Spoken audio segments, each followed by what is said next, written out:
I'm Brenda, the accountant at a small design studio, and every month someone asks me the same question. What's this petty cash thing, and why do we need it?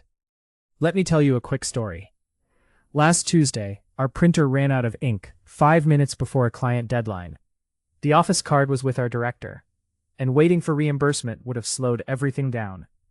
Instead, I opened our petty cash box. Yes, it's literally a locked metal box, and handed Sam $35 to grab ink from the store down the street.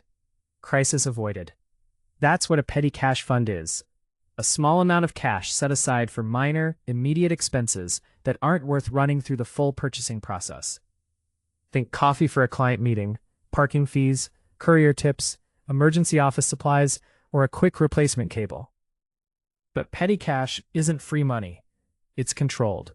We set a fixed amount, say $200. When cash is taken, the person fills out a petty cash voucher with the date, purpose, amount, and their name, and they attach the receipt when they return.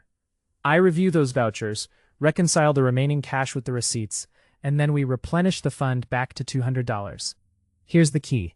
Replenishing is when we record the expenses in the accounting system. Until then, it's just cash moving out of the box with documentation. So petty cash is about speed and convenience, without sacrificing accountability. Small purchases, big discipline.